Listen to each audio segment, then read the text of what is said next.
The federal government has acknowledged the U.S. needs to overhaul its effort to develop better measures to counter pandemic flus and bioterrorist threats. So with nearly $2 billion committed, what is Uncle Sam prepared to do about it? You're listening to ReachMD Radio on XM 160, the channel for medical professionals. I'm Bruce Japsen, and joining me today is Dr. George Korch. Dr. Korch is the Senior Science Advisor to the Assistant Secretary for Preparedness and Response at the Department of Health and Human Services. He's also a visiting professor in the Department of Molecular Microbiology and Immunology at the Johns Hopkins Bloomberg School of Public Health. Dr. Korch retired from the U.S. Army Medical Department in 2008, where he had served in a number of roles, including the commander of the U.S. Army Medical Research Institute of Infectious Diseases and was the director of the Defense Department's Medical, Chemical, and Biological Defense Research Program. He serves or has served on several committees as the Institute of Medicine's Forum on Microbial Threats.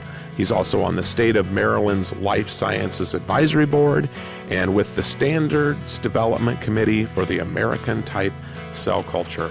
We're so happy to have him join us from his offices in our nation's capital, Washington, D.C. Dr. George Korch, welcome to ReachMD Radio on XM 160, the channel for medical professionals. Thank you very much, Bruce, for having me here today. Well, it seems like news people like me over the years that cover vaccine production, read a lot about Baxter and so forth, and that you get a pandemic threat. The government goes out and they try to make a vaccine, and you get all sorts of bioterrorist attacks, and the whole preparedness issue has been very heightened in the news. But there's an acknowledgement recently on the federal government's part that more work needs to be done to overhaul these efforts. And if you could tell us about this effort, which is going to get about $1.9 billion in funding to change some things. Tell us a little bit about this. Sure. In terms of overhauling, it's not so much of an overhaul as it is, I would say, an augmentation to what has been put in place over the last decade. There's a realization, as you have said, that there are a number of public health threats that are out there or threats that would be deliberate. The fact of the matter is they, at the end of the day, are all infectious diseases or in some way associated with public health response. So we've had a number of things that have happened, funding for the National Institutes of Allergy and Infectious Diseases over the years to be able to provide for the basic science and discovery. And that leads to various early stage products potentially, or at least understanding of the biology that goes behind the medical products that we ultimately need. And over the course of the last 4 or 5 years, monies have been set aside, specifically Project BioShield was designed to be a large amount of cash to be used to purchase medical countermeasures once major pharmaceutical companies develop them and we're ready for our procurement or to buy them to put them into the strategic national stockpile. And then the development of BARDA here at HHS, and that was to serve the role of being the nation's advanced developer for some of these medical products. And the recent announcement augments all of these in the following way. Biodefense, or some of the diseases that we talk about, really are not what we would call economically or commercially viable products to be manufactured by these companies. So the larger pharmaceutical companies, which are really there to do what they do to make money for their stockholders and to provide the medicines, have generally found this area of pandemic diseases or, well, not so much pandemic diseases, but the biological threats that you talked about, bioterrorism, less of a commercially viable place to be investing their time and their energies and efforts. And in this stead, there is a group of entrepreneurial or smaller companies that have really identified that this is a particular niche that they could fill for the federal government's needs and possibly for other marketable opportunities.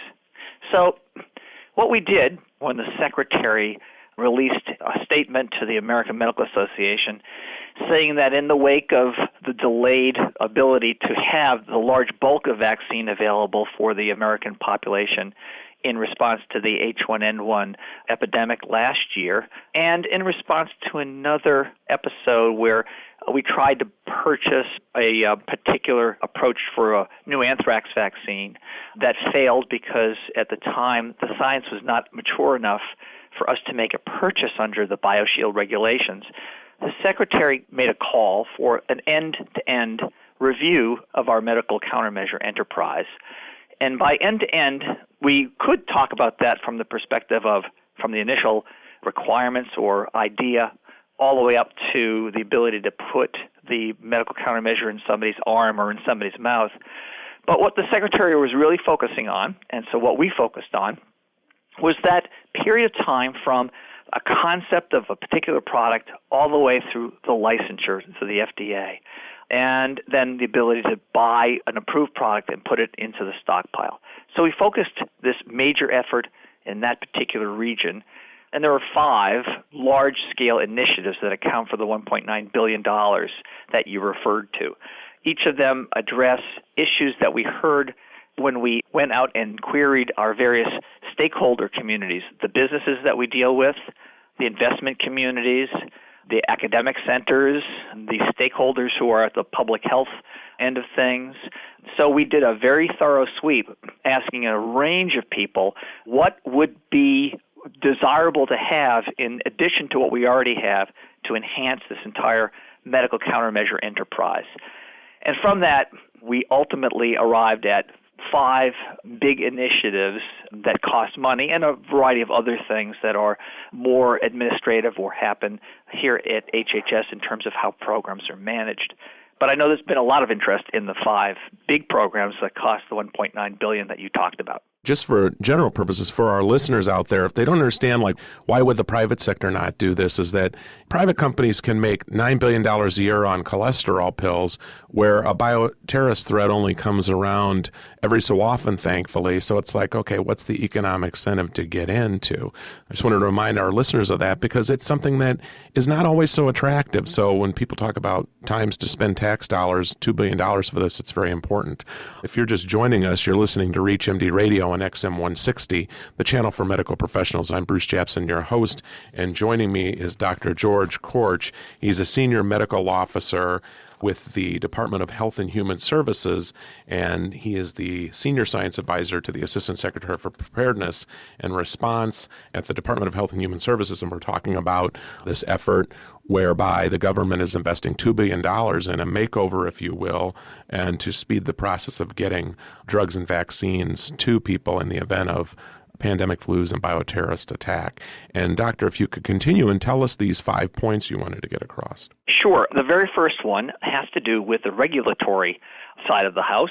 And so, as everybody knows, all your health professionals out there, all drugs and all biologics and all devices to be used here in the United States must be approved by the Food and Drug Administration.